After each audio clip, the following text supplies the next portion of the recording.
श्री सद्गुरुदेव भगवान की अत्यंत कृपामयी, मंगलमयी, तेजोमयी, ज्ञानमयी, प्रकाशमयी, आनंदमयी, रसमयी, दिव्य चिन्मयी उपस्थिति को यहाँ पर प्रत्यक्ष रूप से अनुभव करती हूँ और श्री सद्गुरुदेव भगवान के परम पवित्र पुनीत कल्याणप्रद दिव्य श्री चरण कमलों में अपना सिर रखकर साष्टांग दंडवत प्रणाम करती हूँ और ये गुरुचरणारविंद में अंतर्दय से प्रार्थना करती हूँ। आप ही का एक अत्यंत लघु यंत्र बनकर आप ही का संदेश सभी भक्तों के समक्ष रख सकूँ, ऐसी बल बुद्धि और विद्या और विवेक देने की कृपा करें। गुरुचरणों से अनंत हृदय आशीष कोटिशः मंगल आशीष प्राप्त करके इस पवित्र अनुष्ठान सप्त दिवसीय मानस ज्ञान यज्ञ में समुपस्थित सभी माँ नर्मदा के तटवासी कथा रसिक श्रद्धालु जिज्ञासु प्रबुद्ध एवं सुधी श्रोता महानुभाव, वंदनीय मातृशक्ति, सुदूर से पधारे हुए सभी आगंतुक भक्तवृंद, जबलपुर से, गाडरवारा से, पिपरिया से कई भक्त पधारे हैं और सभी विशिष्ट विभूतियाँ जो यहाँ पर समुपस्थित है, नामी एवं अनामी, अग्रिम पंक्ति से लेकर अंतिम पंक्ति तक भगवत कथा श्रवण करने की परम पवित्र जिज्ञासा लेकर आप लोग अपना अमूल्य समय निकाल करके यहाँ पधारे हैं, तो आप सभी मेरे लिए समान रूप से विशिष्ट ही नहीं अति विशिष्ट है। आप सबका मैं बहुत बहुत हृदय से अभिवादन करती हूँ। विशेष रूप से आज हमारे मध्य पधारे हैं परम संत बनखेड़ी राम मंदिर के पूज्य चरण श्री मदन मोहन दास जी महाराज, उनके चरणों में नमन करते हुए अन्य सभी संत वृंद, आयोजक परिवार, इसलिए मैं कहती हूँ क्योंकि इतना विशाल परिवार है, तो सभी आयोजक परिवार के सदस्य वृंद, मंचासीन परम आचार्य पंडित जी महाराज, यदि किसी का नाम छूट गया है तो मुझे क्षमा करें, मेरी भावना से आप सभी अवगत है। आप सबके प्रति मैं हृदय से अभिवादन व्यक्त करते हुए सबके चरणों में बार बार नमन वंदन और प्रणाम करती हूँ। आइए भगवती नर्मदा और हमारे प्रभु सीताराम जी की अहेतु की अनुकंपा से पुनः आज हम लोग यहाँ एकत्रित हुए हैं। मानस में गोता लगाने के लिए, श्री रामचरित मानस रूपी सरोवर में अवगाहन करने के लिए, और जिस प्रसंग को केंद्र में रखकर हम रामचरित मानस का जीवन दर्शन आत्मसात करने का प्रयास कर रहे हैं। नित्य प्रति नए श्रोताओं की उपस्थिति हो रही है और पुनरावृत्ति संभव नहीं है, पर युग तुलसी परम पूज्य महाराज श्री की अलौकिक आध्यात्मिक और दार्शनिक दृष्टि प्राप्त करके हम श्री भरत जी महाराज के मंगलमय चरित्र को के द्वारा अपने वर्तमान जीवन की, निज जीवन की समस्याओं का समाधान खोजने का प्रयास कर रहे हैं। गत 4 दिनों से आप लोगों के समक्ष परम पूज्य महाराज श्री का चिंतन प्रसाद रखने का सौभाग्य प्राप्त हुआ है और नित्य प्रति मैं श्रोताओं को पूछती भी हूँ, क्योंकि परम पूज्य महाराज श्री की जो शैली है, ये जो कथन शैली है, वो पारंपरिक कथा नहीं है कि जहाँ पर बालकांड से प्रारंभ करके उत्तरकांड में समाप्त हो जाए। परम पूज्य महाराज श्री की कथा चिंतन प्रधान है और परम पूज्य महाराज श्री संपूर्ण सारे शास्त्रों का मंथन करके वह दिव्य अमृतमय नवनीत जो निकलता है वो हमें प्रदान कर रहे हैं। तो इसलिए आवश्यक है, नित्य प्रति मुझे आपको याद दिलाना पड़ता है कि संख्या अगर श्रोताओं की बहुत बढ़ जाए, निश्चित रूप से आयोजक को बड़ी प्रसन्नता होती है, पर हम केवल संख्या की अभिवृद्धि नहीं चाहते हैं, श्रोताओं की अभिवृद्धि चाहते हैं। और ऐसी गूढ़ और गंभीर कथा सार जिसे मैं कह सकती हूँ, उस श्रवण करके आप लोगों ने जिस तरह से मेरा उत्साह वर्धन किया है कि आपको बहुत आनंद आ रहा है। यद्यपि हमारे भैया कृष्णाधार जी ने सावधान कर दिया है कि दीदी माँ अब इससे अधिक और जटिल मत बनाइएगा। तो नित्य प्रति मैं प्रयास यही करती हूँ कि जितना सरल सरस और बोधगम्य हो सके, और मानस के कथानक पक्ष से तो आप सभी अवगत ही है, क्योंकि कथा का उद्देश्य कोई कहानी इतिहास में घटी हुई घटना की पुनरावृत्ति नहीं है। यह भली प्रकार से समझ गए होंगे कि कथा का उद्देश्य यह है कि किस तरह से प्रभु के द्वारा जो लीला की गई है इस धराधाम पर, उसमें जो प्रभु ने संदेश दिया है, वो संदेश किस तरह से हमारे जीवन में जुड़ करके परम प्रासंगिक हमारे लिए बन जाए। तो ये अयोध्या कांड की परिसमाप्ति में गोस्वामी तुलसीदास जी महाराज ने श्री भरत जी महाराज के चरित्र का वर्णन करते हुए अंत में बार बार एक प्रश्न उठाया है कि अगर श्री भरत जी महाराज का आविर्भाव इस धराधाम पर नहीं हुआ होता तो कितनी बड़ी हानि समाज की और संसार की, धर्मशास्त्र की हो जाती, इसकी कल्पना ही नहीं कर सकते। और ये भगवान श्री राम के वनगमन का जो प्रसंग है, यद्यपि अत्यंत दुखद प्रसंग है कहने में भी और सुनने में भी, पर उसका जो परिणाम है,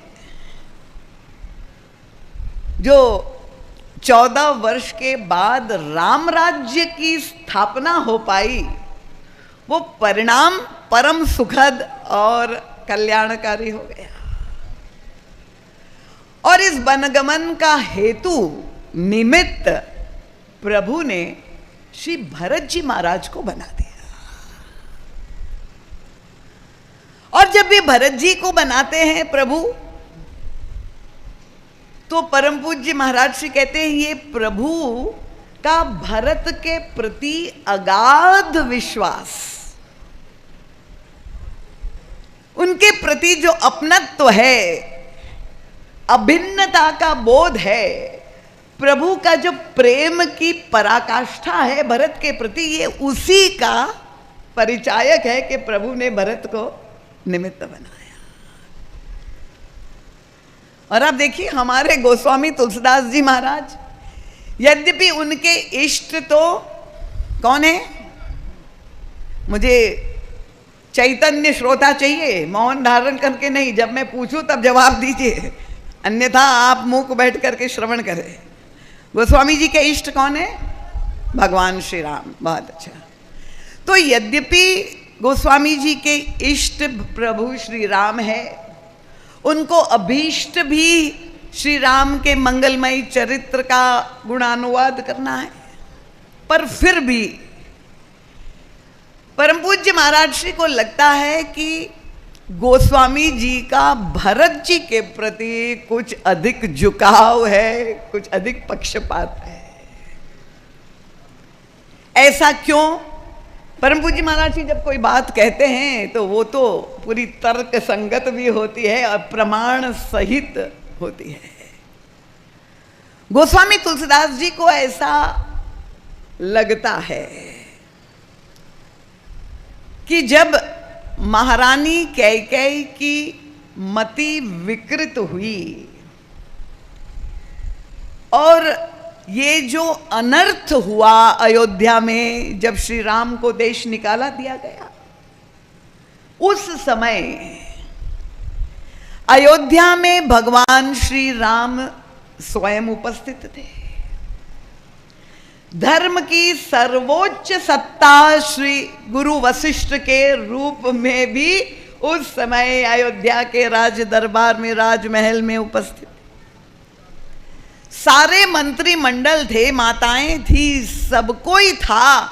अगर कोई नहीं था उस समय, वह एकमात्र श्री भरत जी महाराज नहीं थे।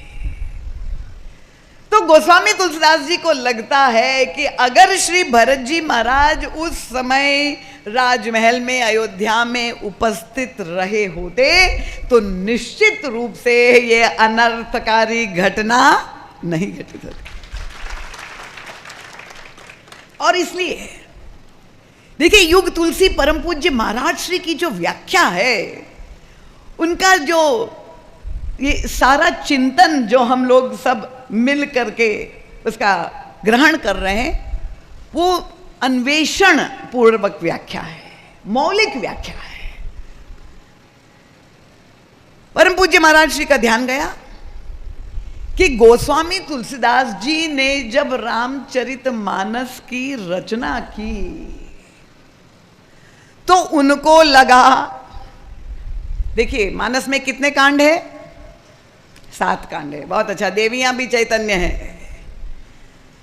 अब 7 कांडों में महाराज श्री अपनी दृष्टि डालते हैं तो बाल कांड में और अयोध्या कांड में, उत्तर कांड में तो भरत जी महाराज का नाम होना स्वाभाविक है। पर जब महाराज श्री का ध्यान गया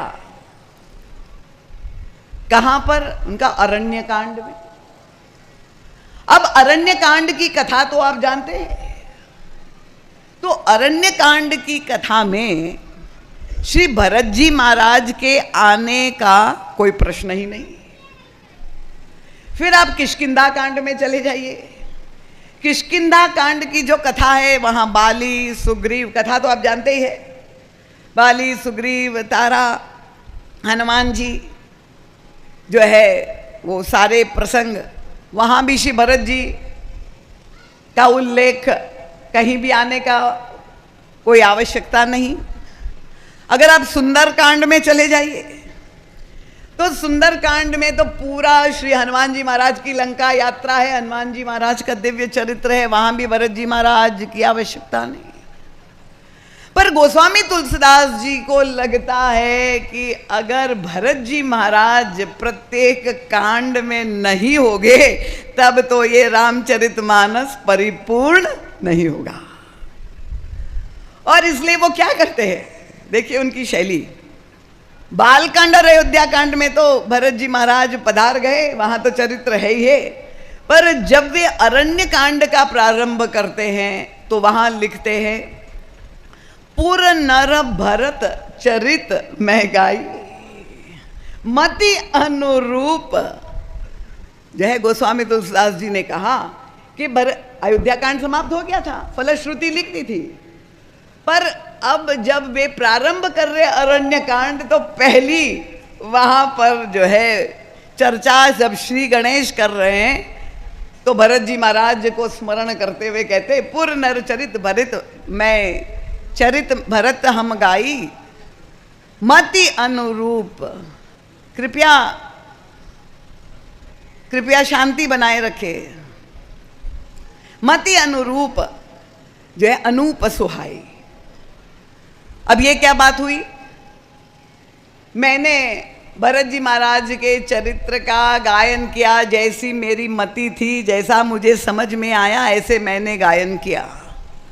ये गोस्वामी तुलसीदास जी अरण्य कांड के प्रारंभ में करते हैं।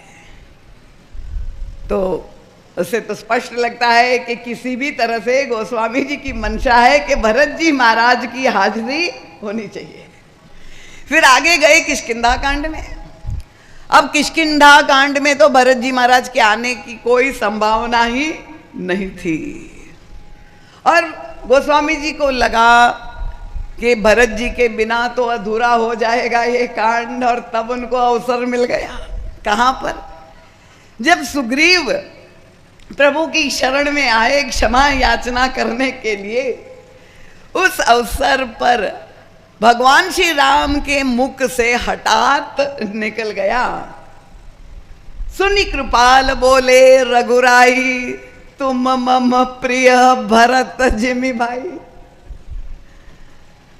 और गोस्वामी जी को बड़ी प्रसन्नता हो गई कि भरत जी महाराज जो है वो किष्किंधा में भी पधार गए। पर आप जब सुंदरकांड पढ़ते हैं तो वहां तो भरत जी के आने का कोई सवाल ही नहीं था,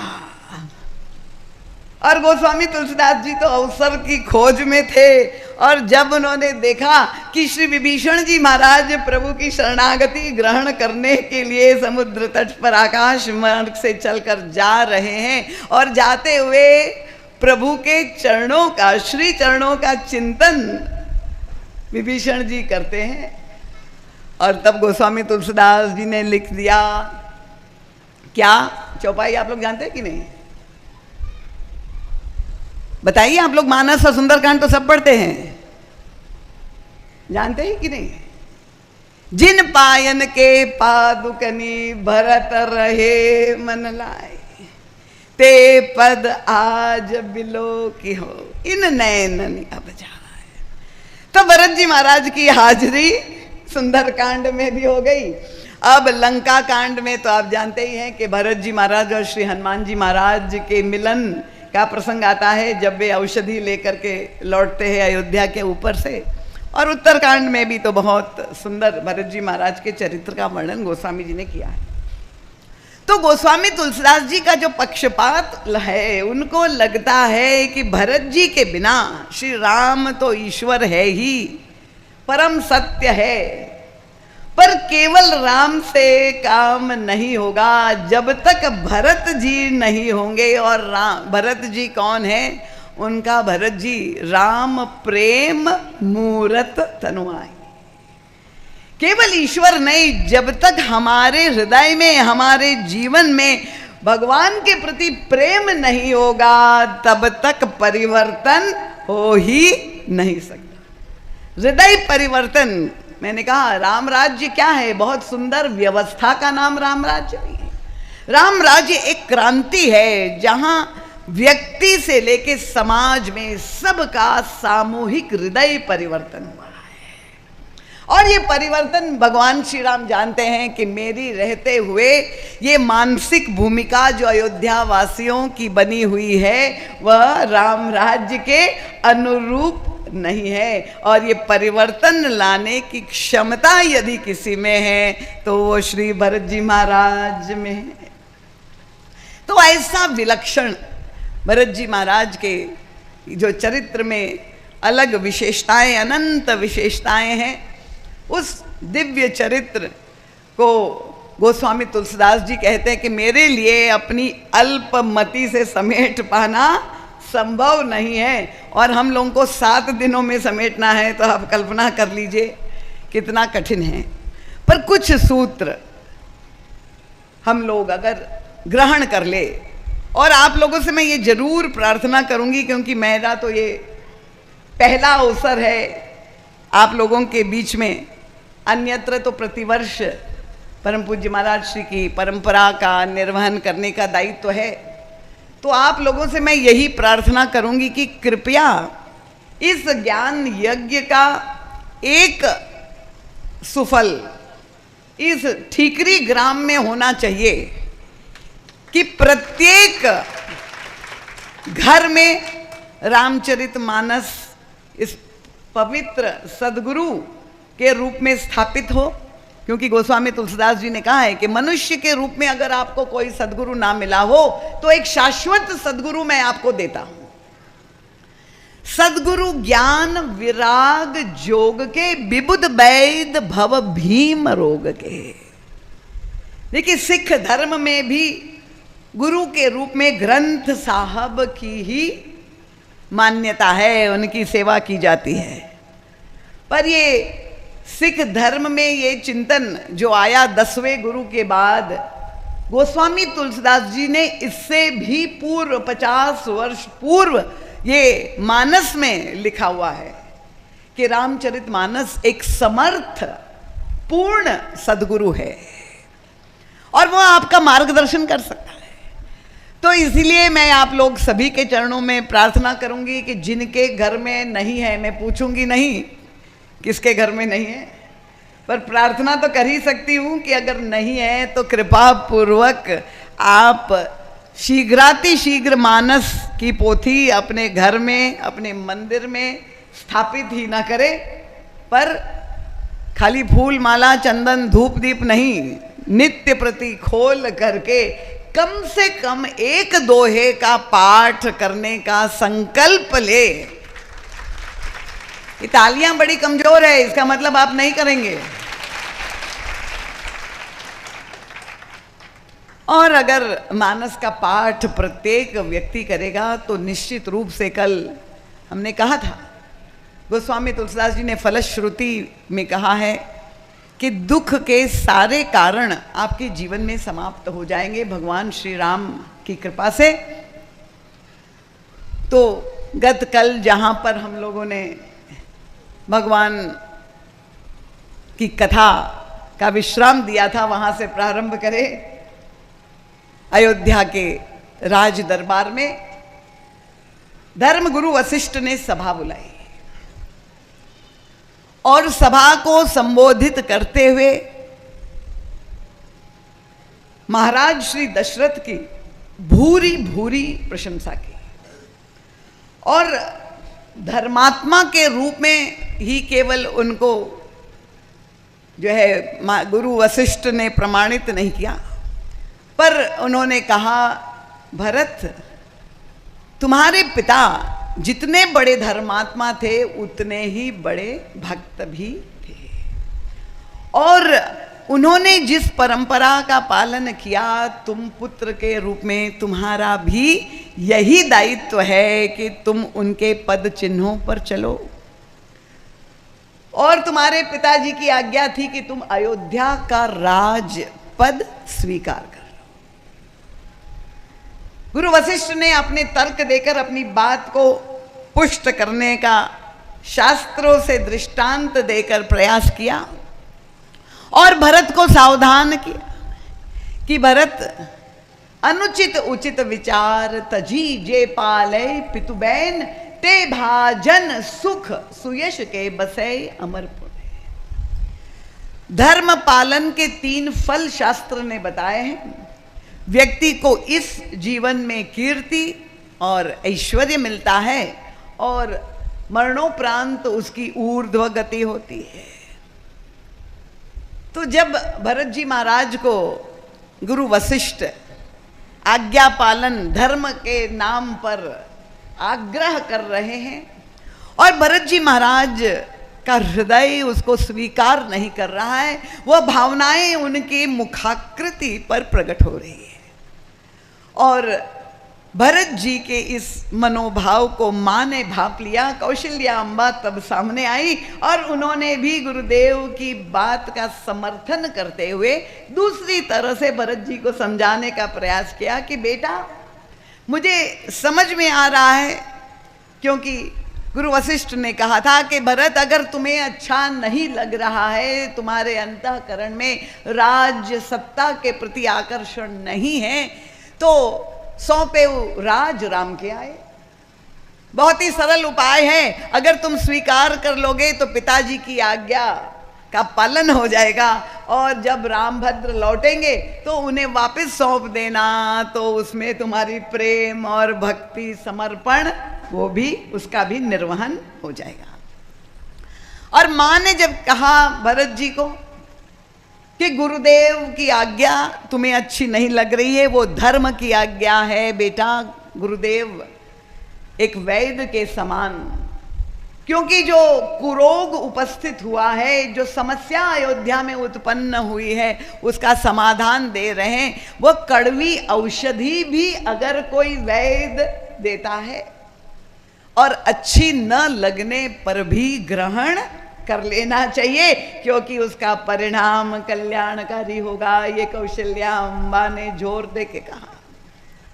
मंत्रियों ने भी अपने ढंग से समर्थन किया और भरत जी महाराज भाव विह्वल हो गए हैं, क्योंकि धर्म को लेकर जो परिभाषा उनके सामने प्रस्तुत की जा रही है, ये भरत जी महाराज की प्रेम से परिप्लुत उनकी मति, उनका विवेक उसको ग्रहण नहीं कर पा रहे। भरत जी को लग रहा है कि इतना बड़ा अनर्थ धर्म के नाम पर हो रहा है। धर्म का उद्देश्य क्या है? धर्म को, जो समाज को धारण करता है उसको धर्म कहते हैं। धर्म का उद्देश्य है समाज को संरक्षण प्रदान करना। और अगर धर्म ही विघटन का हेतु बन जाए तो क्या वह धर्म में वास्तविकता हो सकती है? और जहां पर गुरु वशिष्ठ के रूप में, जो मैंने कहा, उन्होंने वर्ण धर्म, आश्रम धर्म की परिभाषा प्रस्तुत की और उनकी आज्ञा मानना सूर्य वंश के प्रत्येक व्यक्ति अपना सौभाग्य समझता था। धर्म का सबसे बड़ा अधिकारी गुरु वशिष्ठ जब धर्म की व्याख्या कर रहा है, पर ऐसा लगता है कि गुरु वशिष्ठ की भी बुद्धि दुविधाग्रस्त है। और तब भरत जी महाराज खड़े होते हैं बोलने के लिए, और उस बड़ी सभा में जब वो खड़े हो गए, गोस्वामी तुलसीदास जी ने उसका शब्द चित्र इतना सुंदर प्रस्तुत किया। उनका भरत कमल कर जोरी, धर्म धुरंधर धीर धरी। ये कौन खड़ा है? उनका मूर्तिमान धर्म आज बोलने के लिए शरीर ग्रहण करके बोल रहा है।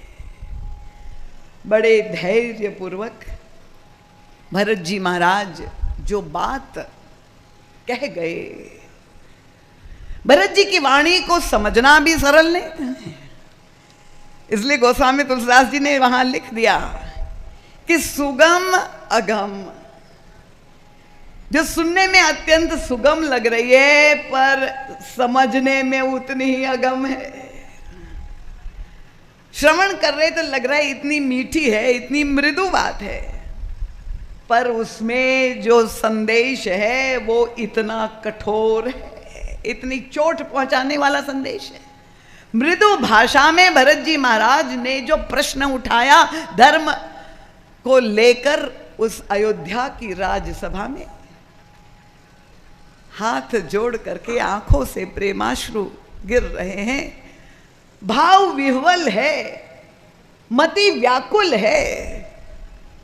गोस्वामी तुलसीदास जी कहते हैं कि भरत जी ने सबके चरणों में प्रणाम करते हुए, भरत कमल कर जोरी, धर्म धुरंधर धीर धरी, वचन अमीय जनु बोरी देत, उचित उत्तर सबही। सबको उत्तर दे रहे हैं। और प्रारंभ कहाँ से किया? उनका गुरु पितु मातु स्वामी हितवानी। क्या ये संभव है? भरत इतनी धृष्टता कर सकता है कि गुरु की आज्ञा, पिता की आज्ञा, माता की आज्ञा न माने?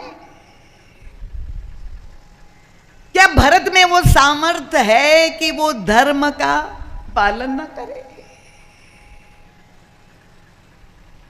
और भरत जी महाराज ने गुरुदेव की ओर देखते हुए कहा कि धर्म का उद्देश्य है, मैंने कल, क्योंकि नित्य नए श्रोता है, धर्म के 4 चरण है, सत्य, तप, दया और दान। और सत्य का पालन करना, धर्म न दूसर सत्य समाना, गोस्वामी जी ने कहा है, सर्वश्रेष्ठ धर्म है सत्य का पालन करना। और क्या भरत सत्य का पालन नहीं करेगा? पर मैं बड़ी विनम्रता से ये पूछना चाहता हूं, भरत जी ने प्रश्न उठाया कि सत्य क्या है, क्या हमने जानने की चेष्टा तो की? आज्ञा पालन करना 2 वचन महाराज दशरथ ने दिए, और जो वचन महारानी कैकेयी को दिए उस वचन का पालन करना वो सत्य का संरक्षण है। पर मैं ये चाहता हूं कि क्या वास्तव में पिताजी के हृदय की ये इच्छा थी कि अयोध्या का राज मुझे दे दिया जाए? भरत जी ने प्रश्न उठाया। पिता की आज्ञा मानने के लिए मैं बाध्य हूं, पर उन्होंने गुरुदेव को संबोधित करते हुए कहा कि गुरुदेव, आपसे अधिक कौन इस सत्य से अवगत है कि पिताजी की अंतिम इच्छा क्या थी? उन्होंने आपको भरी सभा में अपने सबके समक्ष अपनी इच्छा व्यक्त की थी कि मैं चाहता हूं श्री रामभद्र भैया राम को अयोध्या का राजपद प्रदान करो, और आपने स्वीकृति भी दी थी। तो क्या ये पिताजी की इच्छा है?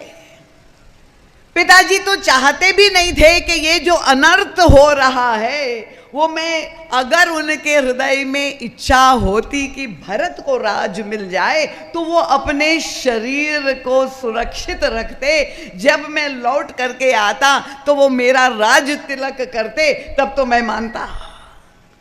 पर उन्हें इतनी वितृष्णा हो गई, जो हो रहा था अनर्थ वो देखना भी नहीं चाहते थे, इसलिए तो उन्होंने अपने प्राणों का परित्याग कर दिया।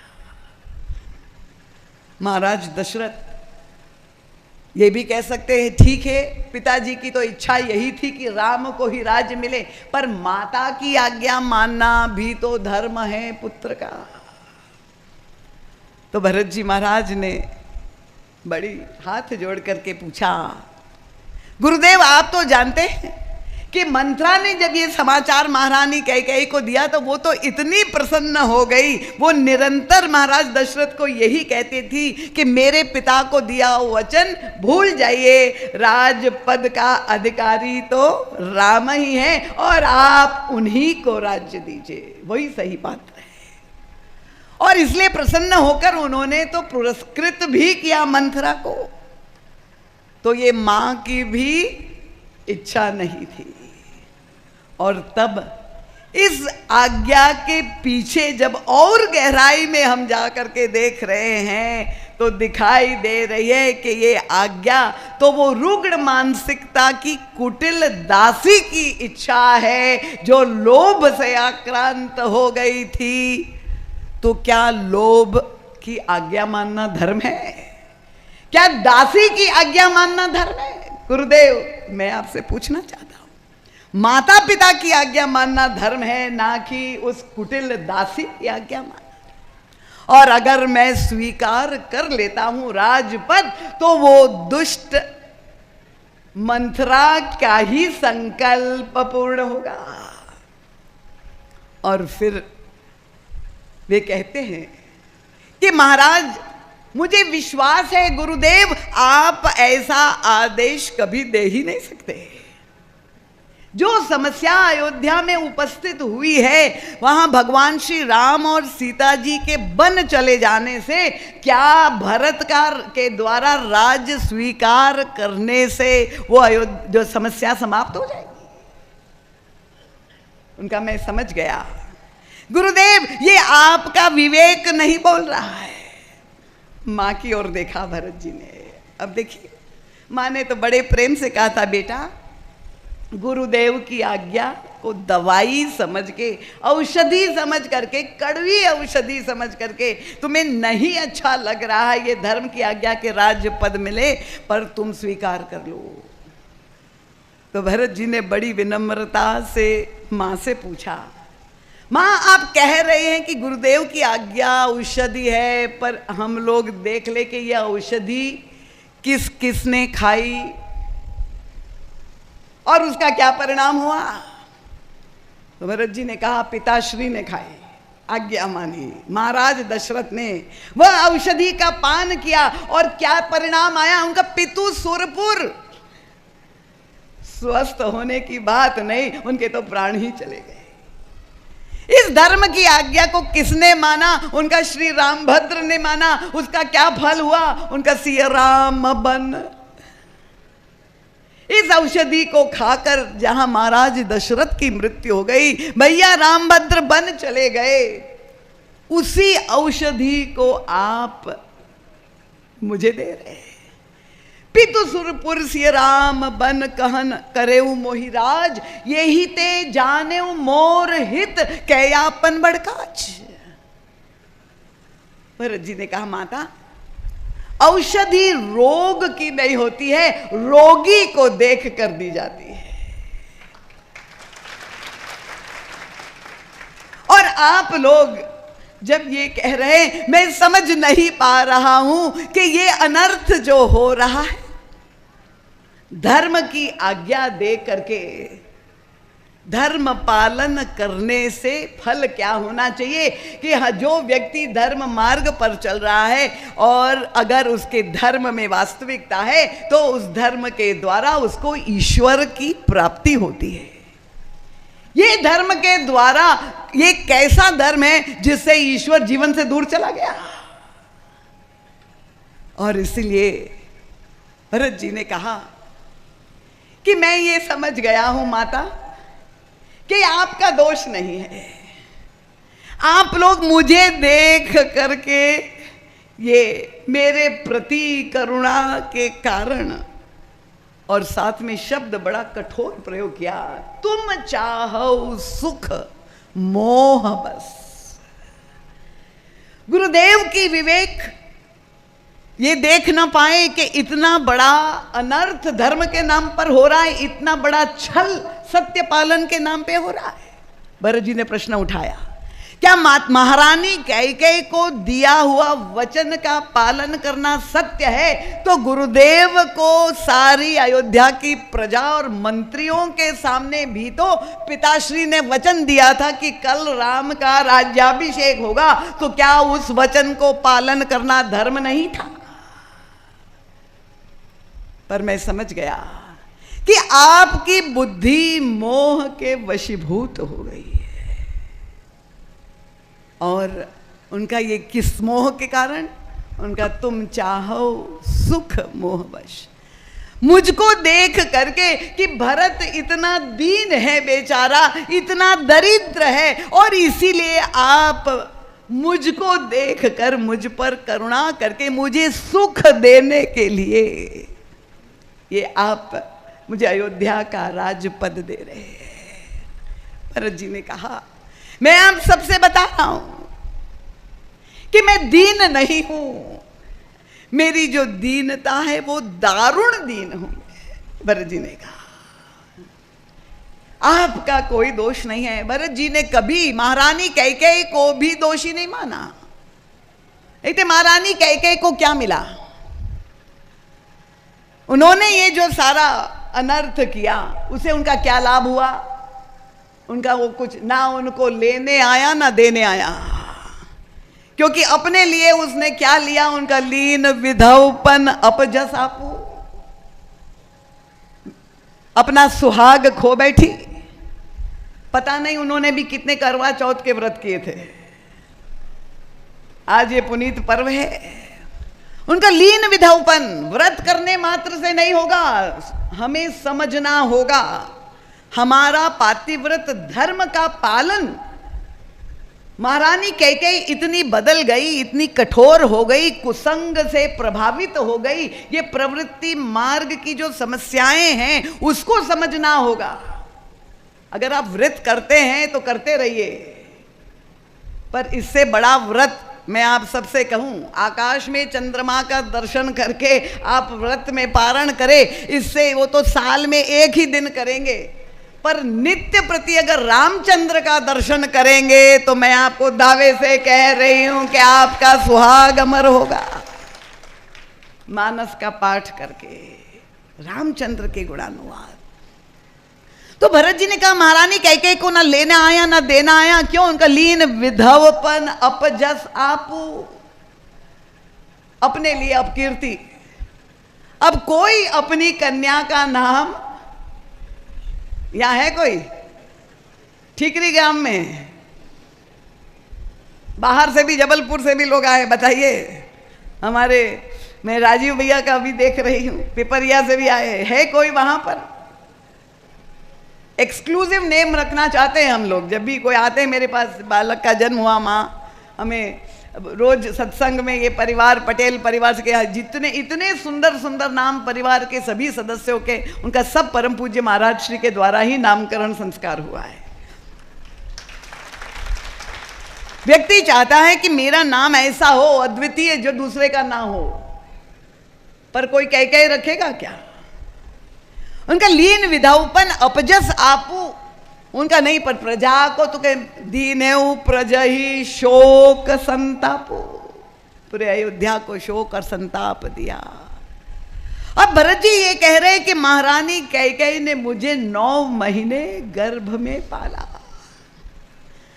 पर 9 महीने अपने शरीर के अंदर रखकर क्या वो ये नहीं समझ पाई कि मेरे पुत्र के हृदय में राजपद की कोई लोलुपता नहीं है, कोई कामना नहीं है। भरत जी कह रहे इसका मतलब यही हुआ कि निश्चित कहीं ना कहीं मेरे हृदय में मां ने वो वासना देखी होगी, वो कामना देखी होगी, और इसीलिए मेरे कारण उसने इतना बड़ा अनर्थ किया। उस सबके मूल में भरत जी महाराज अपने को ही दोष देते हैं। मैं इस सब अनर्थ कर हेतु, वो कहते हैं। और ऐसा व्यक्ति मोह समान को पाप निवासी, जेहि लगी राम सिंह बनवासी।